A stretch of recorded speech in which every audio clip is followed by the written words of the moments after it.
Good afternoon all of you. आज का हमारा जो टॉपिक है वो है मानव भूगोल के आधारभूत सिद्धांत। मानव भूगोल में निहित तथ्यों का समुचित हमने अध्ययन करने के लिए कुछ मूलभूत जो सिद्धांतों की आवश्यकता होती है, उन्हीं पे यह अपना टॉपिक आज का आधारित है। ये सिद्धांत फ्रांसीसी भूगोल शास्त्रियों द्वारा प्रतिपादित किए गए हैं और इन्हें मान्यता भी प्राप्त हो चुकी है। इन भूगोल शास्त्रियों के अनुसार ये सिद्धांत इस प्रकार हैं। पहला, विकास और सक्रियता या क्रियाशीलता का सिद्धांत। दूसरा है सार्वभौमिक एकता का सिद्धांत। और तीसरा है वातावरण समायोजन का सिद्धांत। तो पहला हम देखते हैं principle of evolution and activities, यानी विकास और सक्रियता या क्रियाशीलता का सिद्धांत। परिवर्तन प्रकृति का नियम है। इसी नियम के अनुसार विश्व के सभी जड़ और चेतन पदार्थ, चाहे वे भौतिक हो या सांस्कृतिक, परिवर्तित होते रहते हैं। उनके रूप, अवस्था और स्थिति में कार्यकलाप होने की क्षमता है। यह कार्यकलाप उन्नति अथवा अवनति दोनों ही दिशाओं में हो सकता है, अर्थात कहीं वर्तमान दशा में क्षय होता है तो कहीं उसमें वृद्धि पाई जाती है।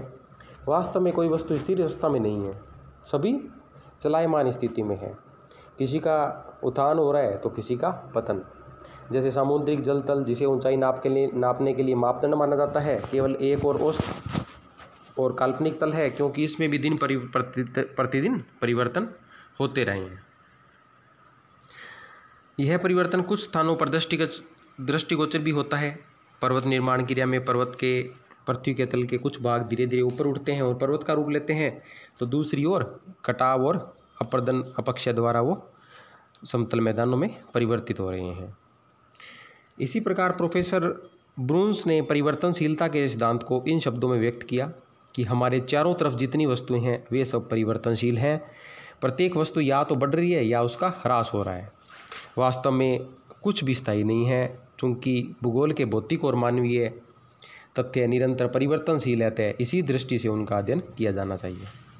इस महान परिवर्तन के पीछे जो शक्तियाँ कार्य कर रही है उन्हें ब्रून्स ने दो श्रेणियों में बांटा। पहली वे शक्तियाँ जिन्हें भौतिक शक्ति कहा गया। इसके अंतर्गत पृथ्वी की बाह्य एवं आंतरिक शक्तियाँ, सौर शक्ति, पृथ्वी की गतियाँ, गुरुत्वाकर्षण शक्ति एवं जैविक शक्तियाँ सम्मिलित की गई हैं।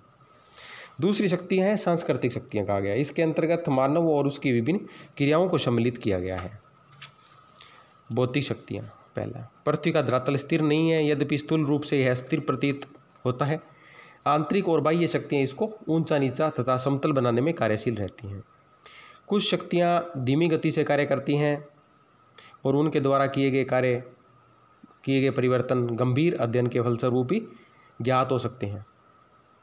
जैसे पर्वतों का ऊंचा उठना। कुछ क्रियाएं इतनी शीघ्रता से कार्य करती है कि क्षण भर में ही धरातल पर महान परिवर्तन हो जाते हैं, जैसे भूकंप का आना। पृथ्वी की आंतरिक जो शक्तियां हैं दो प्रकार की मानी गई हैं। एक वे जो पृथ्वी के धरातल में धीरे धीरे परिवर्तन लाती हैं, जैसे पर्वत निर्माणकारी शक्तियां। इन शक्तियों के द्वारा भूमि का अनुवज्जन अथवा निमज्जन होता है। दूसरे प्रकार की शक्तियां शीघ्रता से कार्य करती है और धरातल में अचानक परिवर्तन लाती है, जैसे भूकंप और बाढ़ें या ज्वालामुखी विस्फोट। अब हम बात करते हैं सौर शक्ति का। यह पृथ्वी के धरातल पर जो भी क्रियाकलाप होते हैं उनको एक शक्ति प्रदान करता है। सूर्य तापांतर के द्वारा सारी पृथ्वी पर परिवर्तन लाता रहता है और इस तापांतर के कारण वायु दाब और अन्य भौतिक जो दशाओं में अस्थायित्व आ जाता है। इसके फलस्वरूप प्रकाश और गर्मी, वाष्पीकरण और बादलों का होना, ऊर्जा, वर्षा, हिम, ओस और पाला, आंधी और तूफानों का जन्म होता है। वास्तव में वायुमंडल पर सूर्य का पूरा नियंत्रण होता है और इससे पृथ्वी के धरातल पर परिवर्तन होता रहता है। हिमानियाँ और नदियाँ भी इसी की देन हैं। वर्षा अधिक होने तथा बर्फ़ के पिघलने से उत्पन्न होने वाली नदियों से भूमि के ऊंचे भागों का अपरदन होने लगता है और मिट्टी बहकर अन्यत्र गड्ढों को भरना आरंभ कर देती है, जिसके फलस्वरूप धरातल में महत्वपूर्ण परिवर्तन होते हैं। अब आता है पृथ्वी की गतियाँ। उपरोक्त सभी शक्तियों के साथ अन्य शक्तियाँ भी कार्य करती है, जिसके कारण वायुमंडलीय संचालन में विषमता पैदा होती रहती है, क्योंकि पृथ्वी क्या है, स्थिर नहीं है। यह समय समय पर ऐसी गतियों के वशीभूत विचलित होती रहती है, जिससे प्रतिदिन और प्रतिक्षण इसके सूर्य से संबंधित स्थिति में अंतर आता जाता है और पृथ्वी अपनी दूरी पर घूमती है। इसका प्रत्येक भाग बारी बारी से सूर्य की ओर आता है, फलतः दिन और रात्रि होते हैं। अतः इस गतियों के फलस्वरूप सूर्य द्वारा पृथ्वी पर होने वाली क्रियाओं में बड़ा परिवर्तन आ जाता है, क्योंकि पृथ्वी की गतियाँ इस प्रकार जड़ और चेतन दोनों ही भागों से प्रभावित रहती हैं।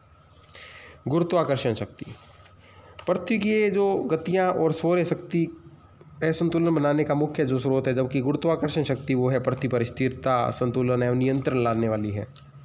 यह ऐसी शक्ति है जो प्रत्येक अवस्थित और अस्थिर वस्तु को शांत और स्थिर बनाए रखती है, क्योंकि प्रत्येक वस्तु इस शक्ति के कारण अपने केंद्र की ओर खींचती है। यह खिंचाव धरातल को एक सपाट मैदान की भांति बनाने का कार्य करता है। इसी शक्ति के कारण मेघों से होने वाली वर्षा धरातल की ओर आती है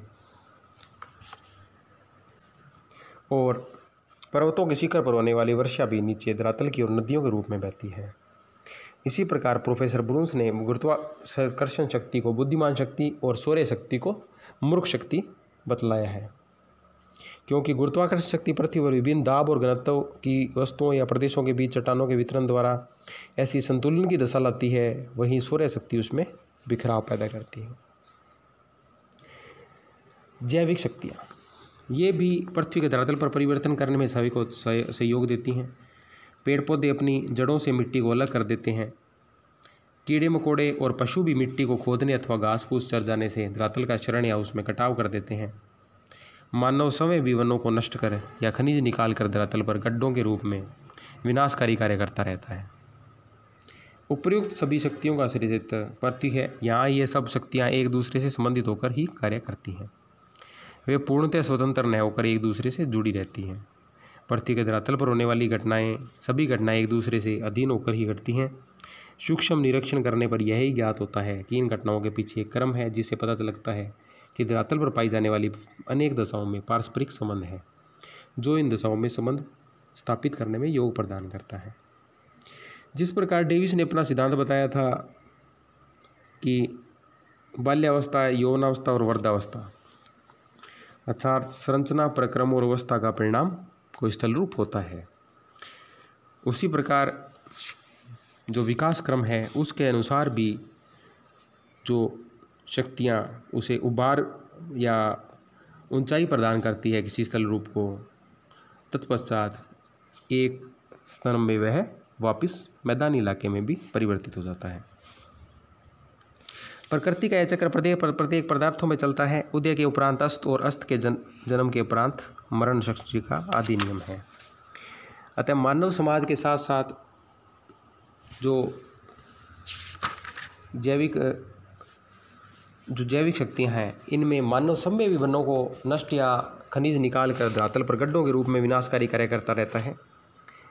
उपयुक्त जो सभी शक्तियाँ हैं वो पृथ्वी का शक्तियों का क्षेत्र पृथ्वी है। ये सब शक्तियाँ एक दूसरे से संबंधित होकर ही कार्य करती है। वे पूर्णतः स्वतंत्र न होकर एक दूसरे से जुड़ी रहती है। पृथ्वी के धरातल पर होने वाली सभी घटनाएं एक दूसरे के अधीन होकर ही घटती हैं। सूक्ष्म निरीक्षण करने पर यह ज्ञात होता है कि इन घटनाओं के पीछे एक क्रम है, जिससे पता लगता है कि धरातल पर पाई जाने वाली अनेक दशाओं में पारस्परिक संबंध है, जो इन सब दशाओं में संबंध स्थापित करने में योगदान प्रदान करता है। यह संबंध बड़ा गहरा और व्यापक है। फलतः सभी घटनाओं का अध्ययन क्रम के अनुसार किया जाता है और उनमें संबंध स्थापित करने वाले तथ्यों या सिद्धांतों का विवेचन किया जाता है।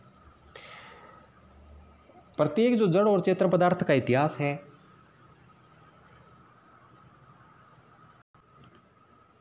वो एक क्रमबद्ध रूप में परिलक्षित होता है। पृथ्वी के विभिन्न रचनाओं में एक विकास की पत्ती कार्य करती है और इसमें जो प्रत्येक का एक निश्चित जीवन इतिहास रहता है। यह विकास की पत्तियां क्रमशः तरुण, प्रौढ़ एवं वृद्धावस्था की होती हैं। विकास की विभिन्न पत्तियां पर्वतों के उत्थान एवं नष्ट होने से समझी जा सकती हैं। भूमि का ऊंचा उठना किसी पर्वतीय प्रदेश का बाल्यकाल है, तो ऊंचा उठकर जब वह पूर्णतः ऊंचाई प्राप्त कर लेता है तो उसके पश्चात उसमें उस अवस्था को उसकी यौवनावस्था कहा जाता है। और इस अवस्था में पर्वतों में ऊंची ऊंची चोटियाँ, तेज ढाल, जलप्रपात, गहरी घाटियाँ आदि पाई जाती हैं। कालांतर में जब अनेक शक्तियों के द्वारा यह घिसकर या कटकर मैदानों का रूप धारण कर लेता है तो यह स्थिति वृद्धावस्था होती है। इस अवस्था में पुराने पर्वतों की श्रेणियाँ घिसकर प्राय सपाट और नीची हो जाती हैं तथा इनकी घाटियाँ बहुत चौड़ी हो जाती हैं। समय अनुसार एक बार फिर भूगर्भिक हलचलों के कारण यह प्रदेश पुनः ऊंचा उठने लगता है और पर्वत बन जाता है। इस प्रकार सृष्टि के हर पदार्थ में विकास का चक्र, साइकिल ऑफ इवोल्यूशन मिलता रहता है। चट्टान का एक छोटा सा टुकड़ा भी आरंभ में युवावस्था में होता है, फिर विनाशकारी शक्तियों के सम्मुख अपनी शक्ति हराकर निश्चेष्ट बनकर मिट्टी में मिल जाता है, किंतु इसमें ही पुनर्जीवन के चिन्ह अवशेष रहते हैं। प्राप्त खनिज पदार्थ पुनः चट्टानों के बनने में योगदान प्रदान करते हैं। इस विकास चक्र का सुंदर उदाहरण हमें नदियों के रूप में मिलता है। अपनी तरुणावस्था में नदियां बड़ी तेजी से बहती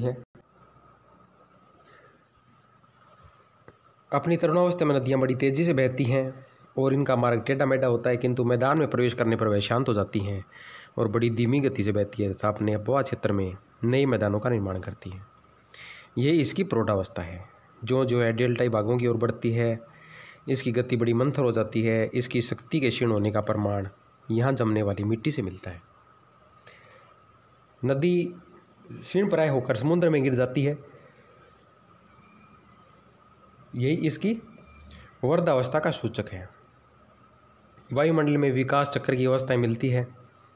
प्रातःकालीन शीतलता इसकी तरुणावस्था को, मध्याह्न इसके यौवन को और संध्या काल एवं रात्रि इसकी वर्धावस्था को सूचित करते हैं। मध्याह्न में वायुमंडल बड़ा तप्त और शांत रहता है और भयंकर तूफानों का जन्मदाता बन जाता है। जब दो विभिन्न स्वभाव वाली पवनें मिलती हैं तो उस संपूर्ण क्षेत्र में तूफानों का जन्म हो जाता है और सायंकाल के समय वायुमंडल पूर्णतः शांत रहता है। यही इसकी वर्धावस्था का द्योतक है। मध्य एशिया की जलवायु वर्तमान की अपेक्षा काफ़ी आर्द्र थी और यह प्रदेश मानव जाति का पालना कहलाता है। प्रकृति का यह चक्र प्रत्येक पदार्थों में चलता रहता है। उदय के उपरांत अस्त और जन्म के उपरांत मरण सृष्टि का आदि नियम है। पेड़ पौधों और जीवों को भी तरुणावस्था, प्रौढ़ावस्था एवं वर्धावस्था के जन्म मरण चक्र से होकर निकलना पड़ता है। विश्व की प्रत्येक वस्तु किसी न किसी अवस्था में होकर अवश्य ही गुजर रही है। यह तथ्य इस बात को स्पष्ट करता है कि सभी वस्तुएं विकास के क्रम में होकर, चक्र में होकर निकलती है। इसी परिवर्तन क्रिया के अंतर्गत हमें मानव जीवन भी उपस्थित मिलता है। मानव जीवन में भी क्षण क्षण विकास और विनाश होता रहता है।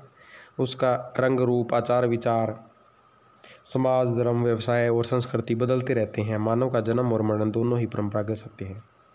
मानव समाज के परिवर्तन का एक मुख्य कारण जनसंख्या है।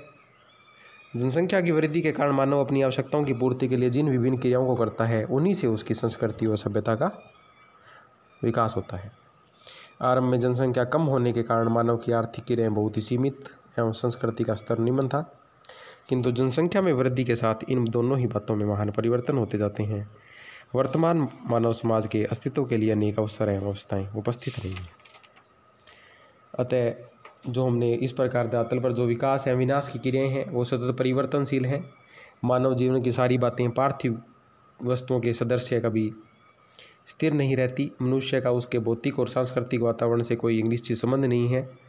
यह संबंध वातावरण में परिवर्तन के फलस्वरूप बदलता रह जाता है। अतः इसका संबंध अन्य धरातलीय परिवर्तनशील पदार्थों की भांति होना चाहिए, अर्थात उस स्थान और समय का अध्ययन जहाँ उसका जन्म होता है, फिर उनकी गति की दिशा और समय वेग का अध्ययन किया जाना चाहिए। धन्यवाद। और अगला टॉपिक हम अगले वीडियो में अध्ययन करेंगे।